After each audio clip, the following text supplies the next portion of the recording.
Hi, I'm Robert Tolpe, and today I'm going to be talking about Trisha Paytas, a 32-year-old American YouTuber and vlogger who has gained a lot of attention recently for her history of problematic behavior. In this video, I will explain how she uses negative attention as a kind of figurative currency to be exchanged for likes and views from her audience, which translates directly into literal currency to pay for her pink Rolls Royces and luxury shopping hauls. This video will not be a breakdown of every offensive thing Trisha Paytas has ever done. That would be a much longer video. It's rather an analysis of a reoccurring pattern of behavior that Trisha exhibits throughout her entire career. So let's talk about Trisha Paytas, shall we? Part 1. The history of Trisha Paytas. Before Trisha Paytas was known as a YouTuber, she was an aspiring actress. Her career really took off around 2006 after she moved to LA, where she began to appear on literally every television show you could think of. We're talking The Price is Right, My Strange Addiction, Ellen, Dr. Phil, you name it, she's been on it. All the while being on these reality TV shows, she began uploading to her main YouTube channel, posting moments of her daily life along with weird Quentin Tarantino stan videos, but starting in the early 2010s, she began to post hardcore trolling videos, as in videos designed to anger people for clout. From running around the beach dressed as a full-on kangaroo Japanese pop star, to voting for Mitt Romney because he won the debate about Sesame Street, I guess. There was something about Big Bird being said, and Romney won, and yay, I don't know. She quickly became infamous for these videos and gained a huge subscriber base overnight. And it's right about then when she found out what she was really good at, which is making people mad, and she found a way to capitalize off of it. She swiftly created a second channel where she posts unedited vlog-style content. On this vlog channel, she posts anywhere from 1 to 5 times a day, documenting seemingly every moment of her life for her subscribers. This filming of one's life, including the most mundane and intimate moments of it, and the subsequent posting of that footage online, is a process known as live streaming, a term popularized by communications expert Alice E. Marwick. And by mundane and intimate, I mean it. Just look at these video titles. While creating this YouTube content, Trisha has been steadily growing a large TikTok following as well, even posting videos discussing some activist talking points, which has reflected well on her public image. But for the most part, she's stuck to her roots as a troll, offending every minority group you could possibly think of in the past year alone. I hope by now you have a good understanding of who Trisha is and what she does, so let's discuss why and how she does it. Part 2.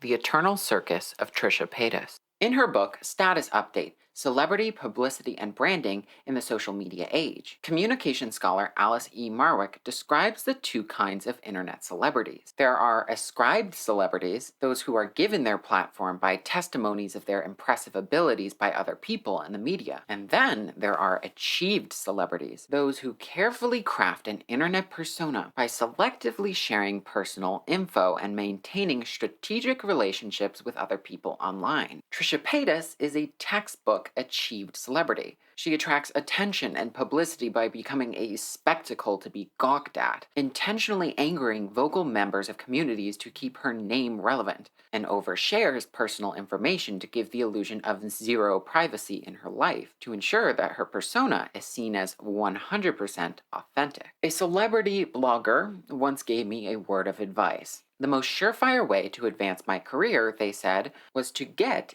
in an internet scandal. While that is certainly excellent advice, I would never get into a scandal on purpose. Not only because I'm a good person, but because while a scandal comes with immense gains in notoriety and attention, there's also a concerning risk of career-ending cancellation. While doing something problematic like cultural appropriation or being a walking microaggression might get you trending on Twitter, doing anything worse than that could completely end your career. You have to make sure not to cross the line when you choose to be scandalous. Trisha Paytas knows this all too well. They consistently find that line between problematic spectacle and career-ending cancellation, and they straddle it daintily every single time, which proves to be an effective strategy to garner all the attention of a cancellation with none of the consequences.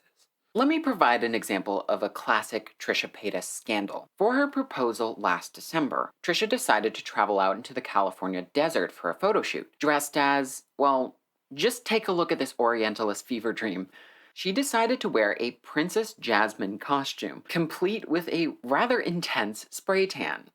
Yikes. And there were a lot of people really angry over this. But Trisha expected this backlash. This is why she intentionally chose to dress as a Disney princess. Because she knows while your average person on the internet is aware of the phenomenon of cultural appropriation, they're rather desensitized to it when it's done by a multinational Fortune 500 company, and consequently don't care about a person dressing up as a Disney princess of any race. Just think of how many white girls dress up as Pocahontas or Moana every Halloween, and how widespread that practice is. And as for that spray tan, it's almost as if she intentionally picked a shade right at the edge of being problematic, where it's unnatural and definitely dark, but just light enough to dismiss any accusations of Arab fishing or black fishing by saying it's just a tan. But combined with that costume, the intention is clear that the aim of that tan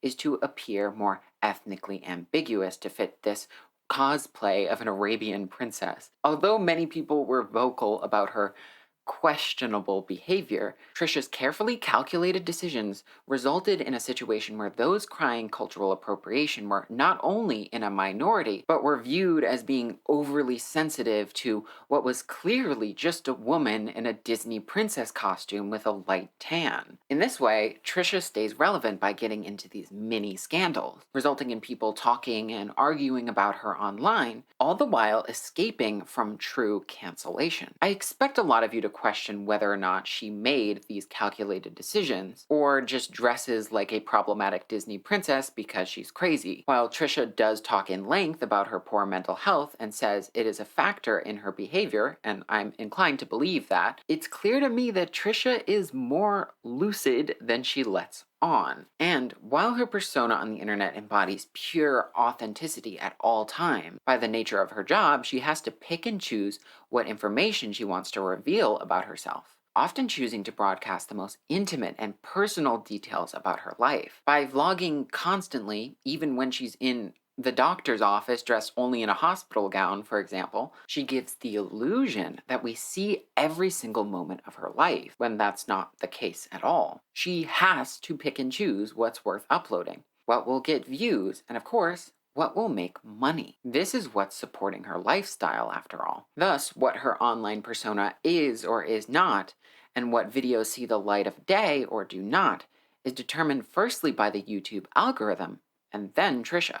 Even if she did upload every waking hour of her day to YouTube, there would still be that algorithmic filter between her and her audience. So through the guiding hand of the algorithm affecting every decision Trisha makes via its positive reinforcement in the form of AdSense, the desires of her audience, as interpreted by YouTube's machine learning-based algorithm, determine her visible online persona almost entirely, despite there being this illusion that we see every moment of her life. Another defining feature about Trisha is her authenticity, which does not necessarily mean she's being true to herself, but rather, as Marwick puts it, authenticity is a matter of being consistent. How we measure the authenticity of an internet celebrity is by comparing how they were in the past to how they are acting now. Did they have any unusual moments where it was abundantly clear that they were putting on an act the whole time? Has their entire political view changed suddenly at the whim of public outrage? These questions are how we gauge someone is authentic, because we can't compare their online presence to their in-person self, as we don't know them personally. We instead compare their online presence to itself. And Trisha Paytas has been remarkably consistent, as in, she consistently gets into a scandal every single week. And even when she apparently had an epiphany of sorts talking about social issues on TikTok, she continued to act like a complete troll the whole time, therefore reaping the benefits of activism, all the while staying steadfast to her troll persona. In that way, she can maintain authenticity, all the while getting all this publicity for her alleged change of heart. At this point, I've kind of portrayed Trisha Paytas as some kind of evil genius with no redeeming qualities whatsoever, which is not really true. At least I don't think she's evil. Who knows? Maybe she could be. I don't know her. But in addition to explaining the many problematic aspects of her content strategy, I want to shed some light on the less problematic content she's made and the dynamic that creates. Part 3: The Kitchen Floor and the Negative Attention Economy. Besides her wild cosplays and trolling videos, Trisha Paytas is also known for her histrionic episodes of sobbing on her kitchen floor. These episodes are nothing short of full-on meltdowns, which is rather unbecoming for a lifestyle YouTuber, yet they draw in millions of views. But why? I'm sure you're familiar with how other lifestyle viewers present online. They normally put forward an upbeat and polished version of themselves on camera, sitting under studio lighting with a neat and pristine backdrop behind them. A little crack there. I guess it's not that pristine. This polished appearance is so sought after by their audience, who want to live their perfect lives, so they consume their content to live it vicariously, in a sense. Marwick points out that this dynamic is similar to what economists call aspirational consumption, a phenomenon illustrated perfectly by the middle class buying $300 Chanel perfume to satisfy their desire for $22,000 Chanel bags, which they could never afford. Speaking of economics, let's apply economic principles to the dynamic between your run-of-the-mill lifestyle blogger and their audience. One of the resources I use for this video, a paper by Rachel Berryman and Misha Kavka, describes this exchange structure well. The attention economy of social media, as described by them, is when a creator's content is produced in exchange for the attention that they get from making it from an internet audience. And that attention can be exchanged for its monetary value in the form of ad revenue or sponsorships. Essentially, a lifestyle blogger outputs 1 unit of happy rich person energy, and they receive in return 1 unit of attention from their viewers, which in turn gives them 1 unit of real money. But Trisha Paytas throws a wrench into this neat little formula, as her sobbing videos generate plenty of attention without generating a single unit of happy rich person energy. I think there's a bigger picture to this. If you actually talk to some of these influencers online, their mental health is not the best. Hardly the sunshine and rainbows that they project in their videos all the time. Many have said that they feel kind of down looking at their metrics 24/7 and don't feel like they're worth anything if they don't get any views. You see, those smiles that you see on camera are often fake, and a counterfeit happy rich people energy unit is worthless and does not produce an attention unit, as those fragile saccharine smiles are immediately rejected by eagle-eyed viewers. The missing element in this attention economy formula, then, is authenticity, at least according to Berryman and Kafka. Therefore, if fake happiness is worthless, then real anguish has some exchange value. An authentic emotion, no matter what it is, will generate an attention unit, be it anger at cultural appropriation, or shared sadness or twisted enjoyment from watching a Trisha Paytas sobbing video. This other half of the coin of the attention economy is referred to as the negative attention economy. Another reason why Trisha's vlogs that have such negative affect do so well is that they discuss many topics that may be relatable to an audience of young girls. And you'll find plenty of comments saying how cathartic these people find her videos. And it's no wonder that they do, as they're a full-on theatrical production containing all 6 Aristotelian elements of tragedy, with a definite emphasis on spectacle, certainly. But I staunchly believe that these videos are Trisha's best work. They're masterpieces. As Berryman and Kafka point out, the lowly kitchen floor as a stage for these grand tragedies, combined with her disheveled appearance, ground these videos in reality. With no fancy lighting or editing, she's just a tearful woman rolling around on the floor of her apartment kitchen. This also leaves her completely vulnerable. She's left at the mercy of her anti-fans who screen grab these videos and meme them at astounding rates. And I guess she might enjoy the attention from that, but that attention doesn't directly convert into monetary units, as she discusses topics that YouTube doesn't readily reward with AdSense. So why does she make these videos? In a way, these clips feel to me like some kind of journal, like the video log of a captain on a spaceship. That's hurtling into the sun. I assume that sometimes her motive for making them is attention-seeking in behavior, and I assume that sometimes she makes these videos to get off the hook for some problematic thing she did by looking insane. But primarily, most of these videos were filmed at really low points in her life. Like the authors of the paper, I believe that in many of these videos, Trisha was most comfortable talking to nothing or no one else but a camera. And the views she desired to get from these videos were not fuel for her narcissism, but rather a quantifiable metric of how many people truly cared about the struggles in her life. Chrissy tweeted, "We do the same for you. That's why we help each other. This is why our fan base is so strong, because we care." You guys do. I noticed just in general, my videos where I talk about my personal life actually get more views than a popular trend or a popular tag, and that says something to me that you guys do care about me, even more than what I started out YouTube doing, which is, or even what it became as being a YouTuber and doing YouTube things. I realized that that's not why people are subscribed to me. They're not subscribed to me for hauls and fashion, which is fun, and I love doing them, and advice.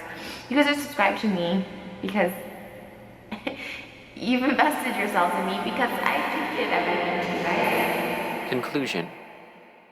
I'm worried that many people won't like this video, as it might come across as too positive. It's kind of perilous these days to portray someone who is problematic as human, and I'm a little nervous that I might face backlash for defending a monster. I hope that that simplistic and bad faith interpretation of my words is not what you take away from this video. What I want you to take away is nuance and understanding, and not oversimplification and demonization. I don't think Trisha is some kind of monster. She's just a person with intense maladaptive patterns of attention-seeking behavior that unfortunately results in a great deal of harm, and hopefully she'll get some help in the future for that. But I'm not a friend or family member of Trisha Paytas, and I don't have a vested interest in her life. And I personally don't want to wait around for essentially a random stranger's redemption arc as they continue to start drama,